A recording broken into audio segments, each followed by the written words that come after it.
And this is the Weekend Jazz Update, Jashanti Silva. On this week's episode, it's about Mel Tormé, his biography and best hits. Born in Chicago in 1925, Mel wasn't just a singer, he was a jazz powerhouse, a composer and arranger, one of the finest vocalists the American songbook has ever seen. From silky bollers to toe-tapping swing numbers, Mel could do it all. We're talking hits like Lulu's Back in Town, Blue Moon, and of course the holiday classic that never gets old, the Christmas song. He teamed up with jazz legends, worked with brilliant arrangers like Marty Pike, and delivered live performances that had audiences mesmerized. So we're going to spin some of his best albums, from swinging Broadway tunes to inventive concept albums, even his soulful 60s hits like Coming Home Baby. You'll hear why critics and fans alike call him one of the most versatile and elegant voices in jazz history. So that was a bit of insight into the biography and best hits of Mel Tormé. More details coming up. Also coming up, some trending festival and album news. Stay tuned to the Weekend Jazz Update with Jashanti Silva to find out more. We'll be right back. On this week's episode, it's about Mel Tormé, his life and times and best hits. During this hour, we're going to be talking about his biography. Mel Tormé was something else. Smooth, sophisticated and just magical. They call him the Velvet Frog. Honestly, that nickname nails it. Born in 1925 in Chicago, he was a total prodigy. By his teens, he was already performing professionally, and you could tell he had this natural sense of timing and phrasing that made him stand out immediately. Growing up with jazz, swing and the great American songbook practically running through his veins, he developed this incredible musical intuition that later made him one of the most versatile vocalists ever. Then in the 1940s, his career really took off. Radio, television, live shows, he was everywhere. And his collaborations with arrangers like Marty Pike, legendary. The 1956 album Mel Tormé and the Marty Pike Decade is just a masterclass in vocal jazz. 10-piece ensemble, intricate arrangements, and Tormé's voice just weaving through it all like silk.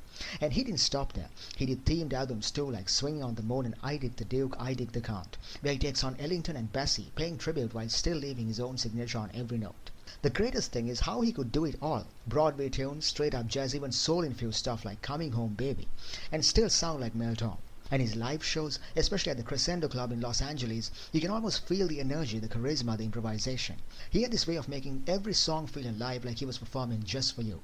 And let's not forget, he co-wrote the Christmas song. That's a holiday staple now, but it shows his genius as a composer and arranger also. He had this effortless swing, this control over phrasing, and an uncanny ability to make every song feel fresh and personal. Over 7 decades, he influenced so many jazz vocalists. People loved him not just for his voice, but his warmth, his wit, his charm. Decades later, his recordings and live performances still resonate. Mel Tormé wasn't just a singer, he was a story. Bob Baldwin with Certified Cool, and Mel Tormé with Do Do Do. And this is the Weekend Jazz Update with Jashanti Silva. On this week's episode, it's about Mel Tormé, his biography and best hits. Now it's time for some trending music news. From Lethbridge, Alberta, Midnight Channel aren't just playing jazz, they're reinventing it. Their new album, Alien Love Songs, is a sprawling groove-heavy journey through blistering horn lines, meditative melodies, and the emotional messiness of being human. Anchoring the record is a shape-shifting freak jazz anthem Shelley, born from a harmonizing pedal sax jam inspired by epic fantasy encounters, complete with tribal percussion, howling horns, and the magical tones of the West African Joni. Recorded live off the floor in an empty church and polished at Studio One, the album mixes chaotic energy with heartfelt emotion, blending samba breakdowns, layered percussion, and ambient synth textures. Tracks like Cotton Candy Sky and Celebration showcase Midnight Channel's mission, love through noise, and the pure joy of strangers. Alien Love Songs is available now. Spin it, feel it, and immerse yourself in the music. And that was some trending music news on the Weekend Jazz Update with Jashanti Silva. We are going for a short break. We'll be right back after that. When we come back, we're going to be talking about some of Mel Tormé's best albums of all time. Stay tuned. And you're tuned into the Weekend Jazz Update with Jashanti Silva. On this week's episode, it's about Mel Tormé, his biography and best hits. During this hour, we're going to be talking about some of his best albums of all time. Here's a quick recap of what's coming up. Starting with Mel Tormé and the Marty Pike Decade from 1956. This is like a masterclass in vocal jazz. Tracks like Lulu's Back in Town and Blue Moon, he navigates those melodies with such ease. His phrasing is impeccable, every note is perfectly timed, and Pike's arrangements are so inventive you find something new every time you listen. It's sophisticated but never stiff. This album is a benchmark for Tormé. It really shows off his versatility and his ability to mesh perfectly with top-notch musicians. You get the sense that everything clicks. It's just a joy to hear him at the top of his game. Then in the same year, we've got Mel Tormé sings Fred Astaire, and this one is such a different vibe. It's a tribute, right? Tormé taking on Fred Astaire's classics like The Way You Look Tonight and Cheek to Cheek, and he makes them his own without ever disrespecting the originals. His voice is so smooth, so expressive, and he brings those little nuances and emotional touches that really give the songs new life. The orchestrations are lush, polished, and elegant. It's classy, fun, and a perfect example of Torme honoring the greats while still leaving his unmistakable mark. And then we move to At the Crescendo from 1957, and this is where you really feel Torme in his element. This one's live, recorded at the Crescendo Club in Los Angeles, and it's like he's right there with you. It's playful, swinging, and so energetic. The live setting adds this spontaneous magic. The way he interacts with the band, the little improvisations, the audience reactions, it all comes through. You really get a sense of his charisma and stage presence here. For anyone interested in his live performances and development as a jazz vocalist, this album is pure gold.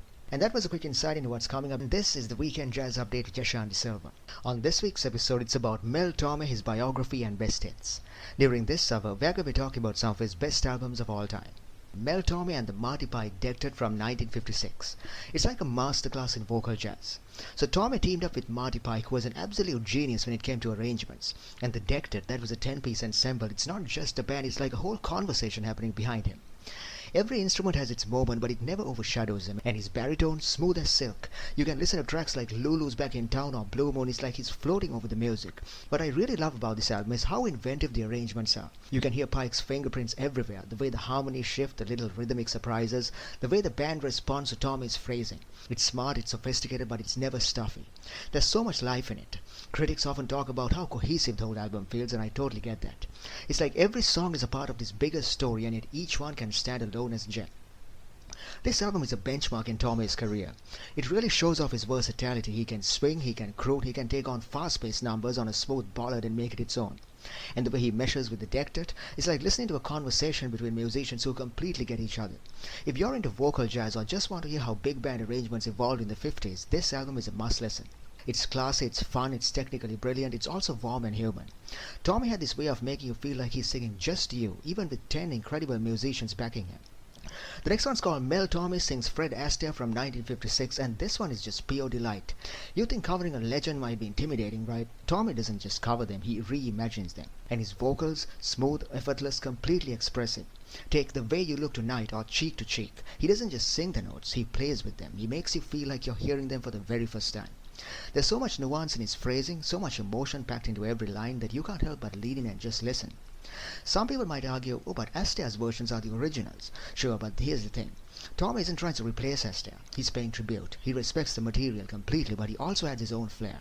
Little swings, subtle pauses, and that playful touch he's so famous for. It's a perfect mix of homage and originality. And that's what makes this album so special. It's a showcase of Tormé's versatility. He can handle a classic, honor the legacy of a legend, and still make it unmistakably him. It's one of those albums where every track feels like a conversation. You get the elegance of Astaire, the charm of the orchestrations, and the warmth of Tormé's voice all in one. If you're into jazz, the American songbook, or just music that feels timeless, this is an essential listen. It's sophisticated but accessible, but emotional. It's the kind of album you can put on and immediately feel transported into a golden era of music, with Tormé guiding you through every step. The next one's called At the Crescendo from 1957. Picture this. You can hit play on this album, suddenly it's like you're being transported straight into a smoky jazz club in Los Angeles. What's so incredible is how effortlessly he navigates the entire set. You've got moments like Autumn Leaves and Tenderly, where his voice is just dripping with emotion. Every note, every pause, he makes you feel it. And then he flips a switch to something upbeat, like Taking a Chance on Love, and you can hear him having fun, playing with the rhythm, interacting with the audience. It's playful, it's spontaneous, it's just electric. The ensemble backing him, including the Marty Pike Orchestra, is phenomenal. They're tight, responsive, totally in sync with him, but they never steal the spotlight. Instead, it feels like a musical conversation. Tormé's vocals leading, the band answering, riffing, swinging. And because it's live, there's this palpable energy that studio albums just can't capture. You can almost hear the clink of glasses, the murmurs of the crowd, the excitement building with every phrase. So this album is like a masterclass in live jazz singing. You get to see Tormé's technical chops, his impeccable phrasing, his sense of timing, his pitch-perfect runs, but you also get his personality. It's charming, witty, completely present in every song. It's intimate, it's exhilarating, it's a perfect snapshot of who he was as a performer in the 1950s. For anyone who's a fan of jazz, live music, or just great singing, At the Crescendo is an absolute must-have. It's not just an album, it's an experience. Listening to it, you feel like you're right there in that club, catching every glance, every smile, every improvisational flourish. Tormé had this way of making you feel like he was singing just to you, even with the entire audience there.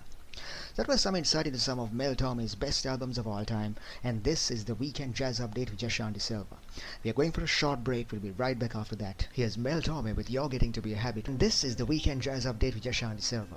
On this week's episode, it's about Mel Tormé, his biography and best hits. Now it's time for some trending music news. Following his critically acclaimed solo album Love Supremacism, Berlin-based pianist Alexander Dubovoy returns with his whimsical new EP Don't Hate the Potato, out now on Adafia Records. This isn't just your typical piano music. Over 12 improvised miniatures, Dubovoy celebrates the humble potato as muse.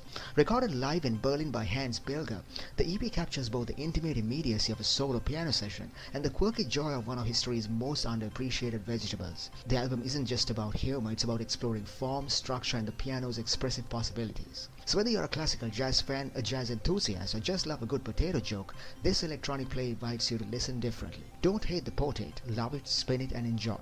And that was some trending music news on the Weekend Jazz Update with Jashan De Silva. We're going for a short break, we'll be right back after that. When we come back, we're going to be talking about more of Mel Tormé's best albums of all time. Stay tuned.